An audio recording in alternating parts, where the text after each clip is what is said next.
Welcome to Pivot Parenting, where we help parents of teens overcome regret and disappointment to find peace and connection in every situation. I'm Heather Frazier, your parenting expert. Journey with me to discover effective parenting tips, improve family relationships, and build a brighter future for your kids. Buckle up, things are about to get better. Hey, Happy New Year. I had a lovely break. I hope you did too. I've gotten a lot of questions lately from parents around their teenagers, like phone rules.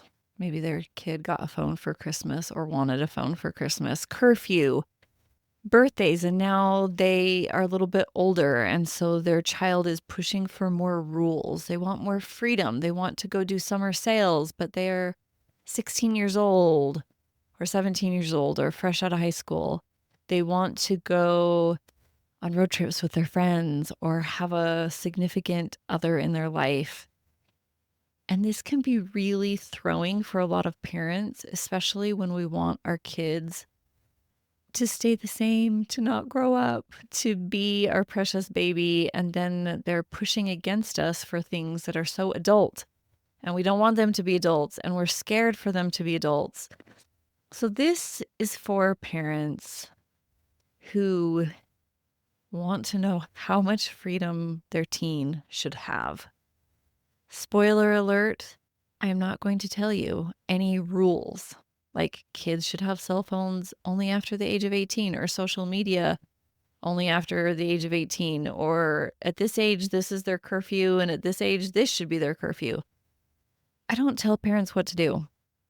I like to enable you to understand principles so that you can apply them to your unique family situation, because that is so much better. This is why parenting books who say do this, don't do that, can only help so many types of parents, because do this, don't do that only can apply and be helpful in certain situations. Whereas if we understand the principle, you can apply it to any situation and it is helpful. So I love teaching principles. Now, parents, me included, when I let my mind wander unchecked, we all want to guarantee that things will be good. We look for a solution subconsciously that protects our kid and gives them a happy, secure future. That is the result that we all crave. And wanting our cake and eating it too, it can put us into a tailspin, because the answer that would provide a happy and protected child and a happy, protected future, like if you make sure that they're home by midnight, then nothing bad will ever happen, for example. Or if you don't give them a phone until, a certain birthday, that they'll never do anything nefarious with their phone, that doesn't exist. The answer that provides safety, security, peace of mind, and everybody likes it, that answer does not exist. But our brain wants it to exist because it sounds really nice. So, going into this episode, I want you to look for principles that you can apply and information that can help you.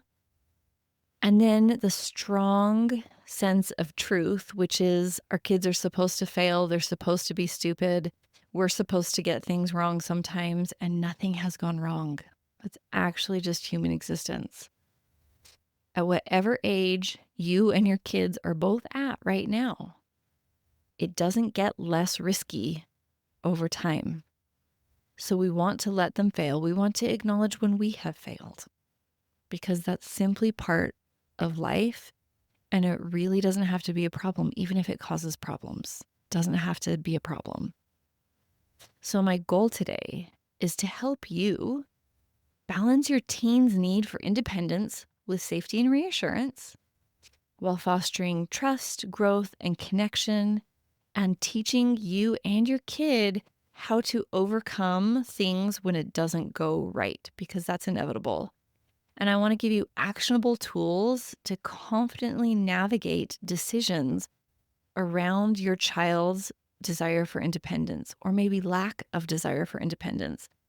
Seems like very rarely kids are in the middle and they are like, yes, a little bit of freedom is good, but I know that I'm not ready for all of it. Usually they want all of it or they want none of it because they're so scared. And there's this push and pull between our kids' need for independence or desire to stay dependent and a parent's need for reassurance. I want to break our episode down into 4 pieces. The first part, I want to talk about why teens either crave freedom or shy away from it. And then I want to talk about signs of too much or too little freedom and kind of parental psychology a little bit and what goes on in our head. The third piece that I want to talk about are tools for finding balance and how to equip them with decision-making skills ultimately. And then the fourth part is the most significant part, and it's where we need to focus all of our time and attention. And so you definitely want to stick around for that. But let's start with the psychology of our kids. Why our teens crave freedom? First and foremost, it is developmental. If your child is developmentally healthy, they will push for independence. If they struggle with anxiety and fears and self-confidence and things like that, they are going to shy away from independence because they don't trust themselves. And so that's a really good indicator. If you've got kids who don't want independence, that's a great conversation to have with them and perhaps some professionals, because that's something that will inhibit their growth and needs attention. Today, I'm mainly going to be focusing on teens who do crave freedom, because they're 2 very different conversations and we don't have time for both. If you have a teen that's really pushing you in one regard or the other, of course, please come and chat with me. If you're on my email, which I highly suggest you being on because I send valuable tips and tricks and a lot of useful information, write me. My email list can respond to any of my emails, and it's me, and we talk, and it's awesome. So you can jump on my email on my website if that is appealing to you as well. But developmentally, the role of independence is building identity. They're learning responsibility, and they're developing their decision-making skills while still in a safe environment. They are a minor and they live at home. And so they can't, for example, gamble the deed of the house away because they don't have the deed of the house. They live rent-free with you, and you feed them and provide all their basic necessities. So they are relatively safe to really mess up because they have a wonderful safety net of a family. And so it is the best space to learn how to harness independence, how much is too much, how far they can push and in what direction, how to recover from failure, and develop really healthy decision-making skills. It is developmentally healthy and normal for kids to push every single boundary in their life because that is how they learn boundaries and what is okay and what is not okay, what is safe and what is not. And so you have their brain, they have neurological blooms through adolescence where certain parts of their brain light up to grow and develop, and they take their turn doing this. And one of those is risk-taking and decision-making. And so it's completely normal that all of a sudden one day you have a kid that is just taking all these risks or wanting to do all kinds of crazy stuff. And maybe it's kind of, you've seen it throughout their childhood or it takes you by surprise. Either way, it's pretty normal and developmentally appropriate. Then you also have this thing going on where they want autonomy. And we see this as toddlers when you're trying to buckle them in their car seat or put their shoes on for them and they swat your hand away and they say, me do, me do. Normal and healthy. It is the same. They go through this again in adolescence where they might not tell you things that are going on because they don't want you to influence their decision. They want autonomy and freedom. And it's really important. I see a lot of parents take this personally. They used to talk to me, they used to trust me, and now they don't. It may have nothing to do with you, and it could just be developmentally healthy and normal for them seeking autonomy. And if parents can navigate this water smoothly and not make it a big deal and something dramatic, usually their kids will circle around in their 20s and come back to them and share more with them, include them in their decisions because they've developed the autonomy and independence that they need. And now they can circle back and value their parents' input as more of a peer-to-peer and rather parent-to-child type dynamic.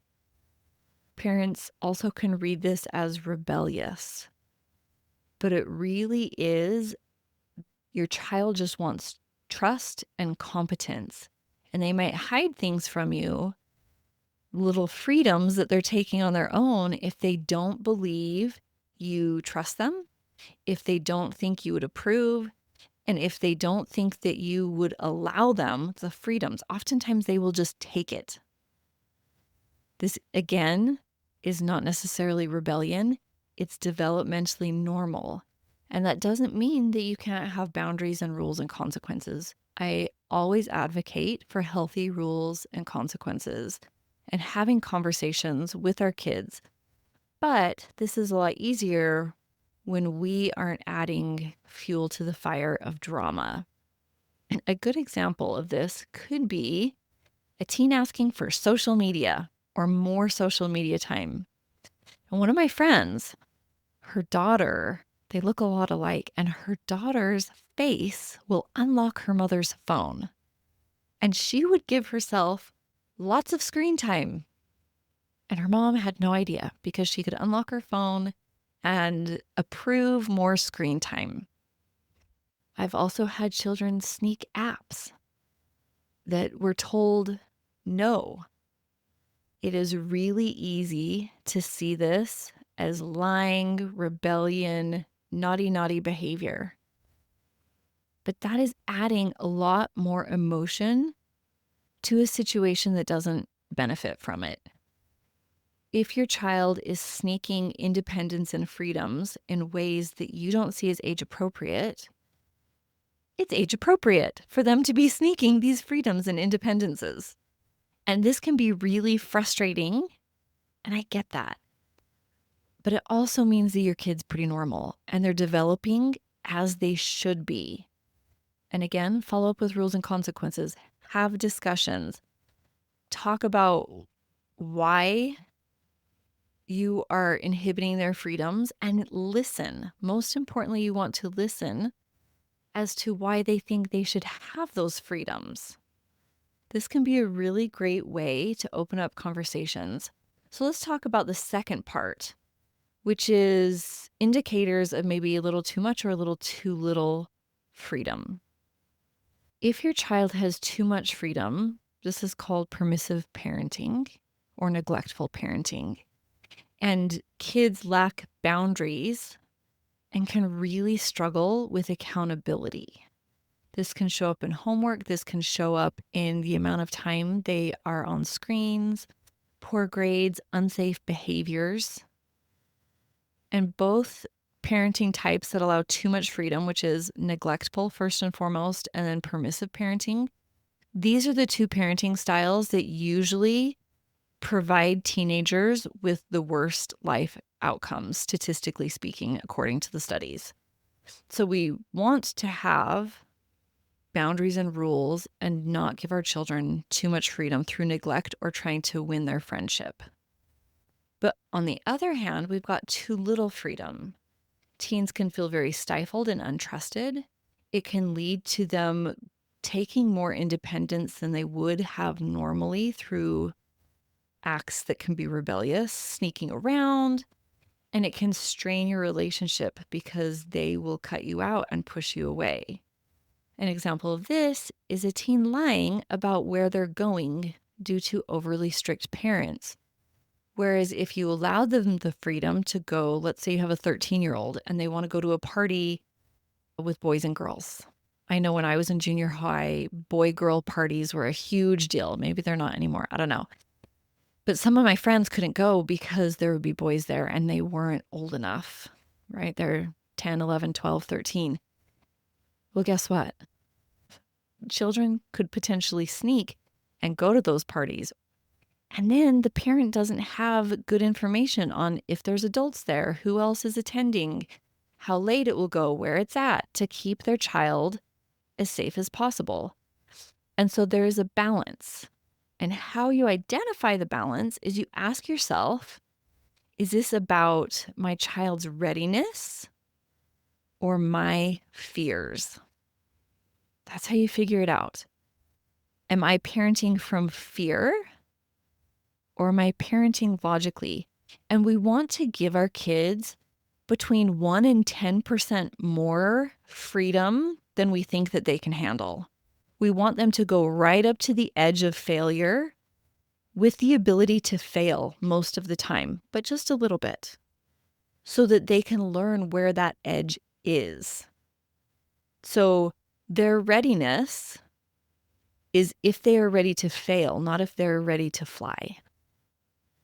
Could they learn this failing lesson right now about what happens if you're hanging out with boys a little too young or girls or whatever? Are they ready to fail in learning what happens if they don't do their homework? Because they will be going to school tomorrow. And if they didn't study for the test or get the homework or the paper done, are they ready to fail in that regard? Are they resilient enough? And you can evaluate this based on their history of responsibility and decision making and your parental intuition. Sometimes history is a good indicator and sometimes it is not.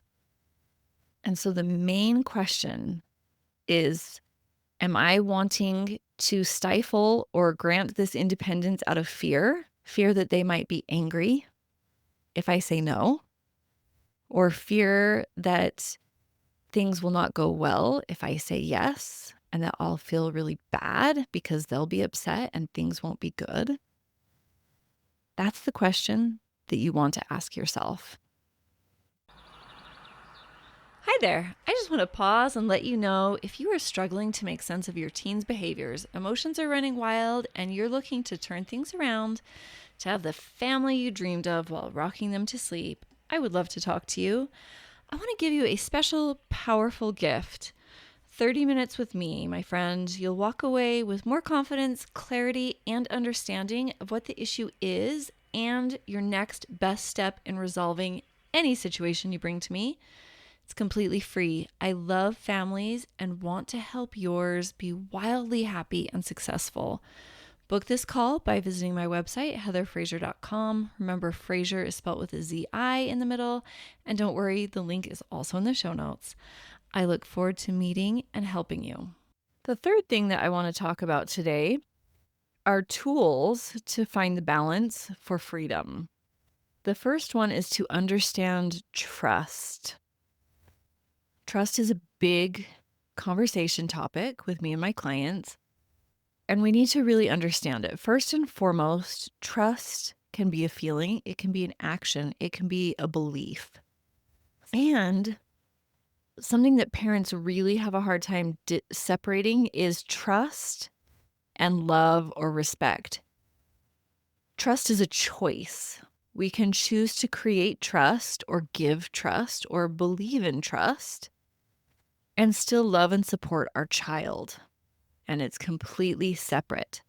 And so you want to allow freedoms, and you can choose to trust or not within those freedoms. And that's completely separate from believing in your child, from loving them, and from their ability to make choices and have a fulfilling life. Trust is a tricky one. I should probably just do a topic all on trust and break it down. But you really have to understand trust. And if your child is younger, you can start with simple freedoms like allowing them to go to the movie with friends or over to a friend's house or for a bike ride. And then that can grow as they handle that freedom. And trust can grow incrementally. Acknowledge when they follow through, acknowledge when they follow through well and not very well or don't follow through. And that's the second tool is boundaries and expectations or rules and consequences. You want to make sure that they understand the rules and the consequences, where the line is, and what will happen if they cross that line. And it doesn't have to be dramatic. So I trust you, or I'm giving you the freedom of a cell phone, for example. And here are the rules. We don't send inappropriate pictures. Here are the things we can search, and here are the things we do not search. You plug them in at night in the shared space. Phones don't go into bedrooms. Whatever rules you feel comfortable having around that phone. And then if this is what happens, if you break that rule, bummer, but you're going to lose your phone for X amount of time or privileges or whatever. And make sure that they understand. And if possible, they help you to come up with those rules and boundaries. So what should happen if, we aren't allowing social media yet, but then you're tempted and you download some social media, or you get a second phone that we don't know about that has lots of fun things on it? What happens when these rules are broken? And again, engage with your child in making those rules and consequences as much as possible so that they have some power and authority in the situation as well. And then you don't want to be dramatic. So if you see that they're up late at night on their phone or on a second phone, bummer. And here's the consequence. And you knew the consequence. And I love you. And we can talk about it if you want. And that's just what's happening. We don't have to be dramatic. Third tool is communication. Communication in more stressful situations is always improved when communication during relaxing times is practiced. We want to engage with our children not just when the stakes are high and emotions are wild. Play games, have conversations with them, do things as a family, whatever that looks like for your schedule and availability. To have conversations, turn the music down when you're in the car and ask them questions. Connect with them in low stakes way so that when the stakes are high, it's not super uncomfortable that the two of you are talking. And when you communicate, we want to make sure that unconditional love is always the first response to everything that they say. Because our kids, they will test us. And maybe you even remember doing this as a child or teenager. You would say, oh, my friend, she wants to get a tattoo as soon as she turns 18. And if you say, oh, tattoos are the worst and blah, blah, blah, blah, blah, because maybe you're not a fan of tattoos. Well, guess what? Maybe they have a tattoo or they're the one that wants to have a tattoo. But for sure, now they are not going to tell you how they feel about tattoos for themselves because they were testing the waters to see how you would react. And this is a huge struggle when we are trying to work through freedoms and choices and deciding who we want to be in the world. Our kids will test us to see how we behave towards their friends or towards family members or neighbors, and how we judge and what we think. And that will often close down or open up lines of communication and thus chances for freedom and independence with them. So communication is a huge one. And then the last one is we want to equip them with decision-making skills. We can model for them and have conversations around risk and reward, around fact checking and making sure that things that they are believing are accurate, because in the world of the interweb, there's a lot of misinformation. I remember my daughter was in high school and there was a lot around legalizing marijuana at the time.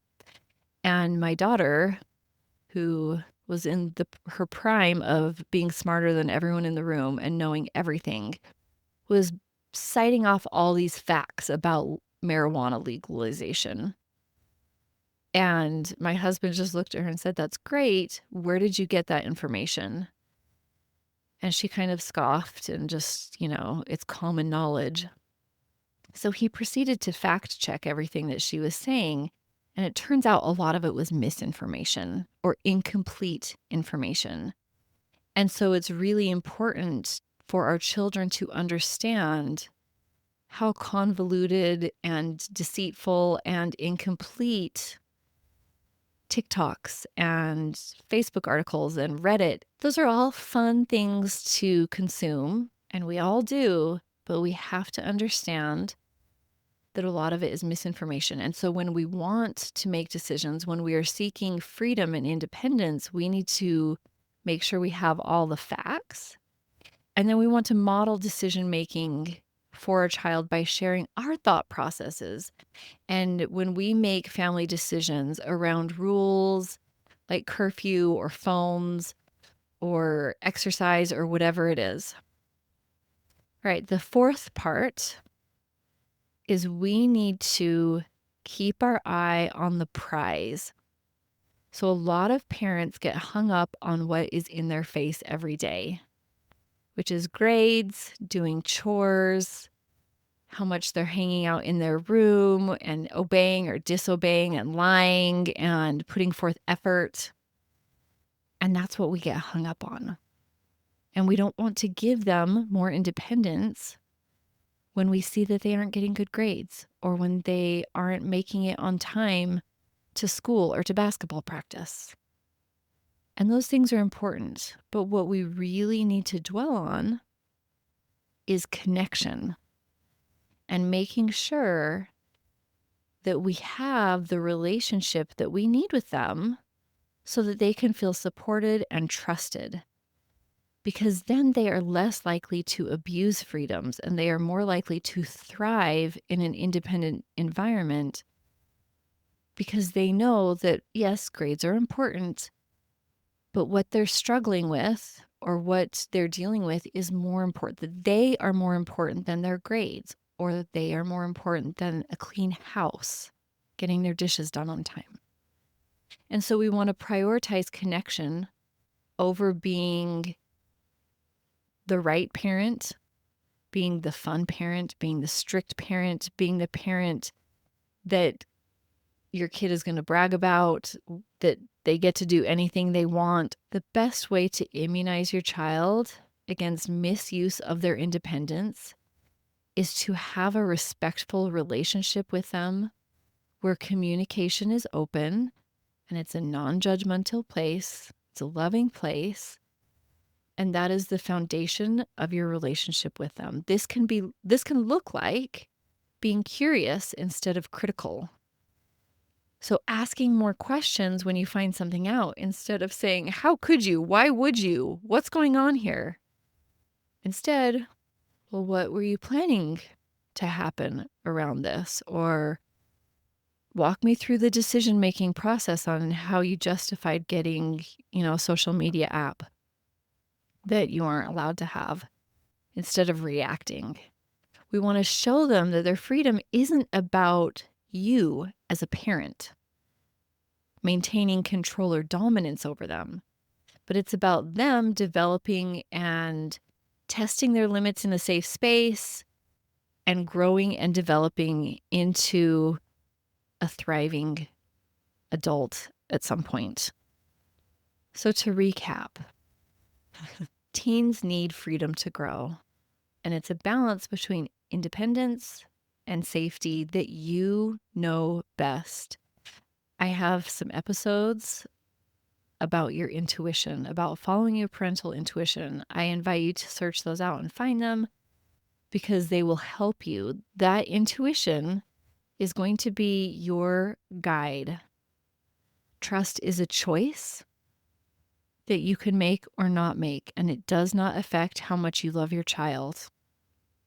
And then the most important question that you can ask yourself is, am I parenting out of fear, or am I parenting around their readiness and what is best for their needs in a fail-safe kind of way? We want them to fail. We want them to do it in a fairly safe fashion. That is what independence is all about. It's the ability to mess up. And we want to give that to our children when they are in the safety net of our home. If you need help with this, I invite you to book a peaceful parenting call for personalized support in navigating this independence that can be really challenging and anything else that you're having a hard time with. So if you're tired of second guessing yourself and paddling over boundaries and rules, we can create a plan that works for you in your specific situation with your family. My friend, your teen's future is bright, and you are a good parent, and you are the perfect parent for them to help them. They are supposed to struggle. They are supposed to push against all the rules, even though it can be frustrating. Nothing has gone wrong.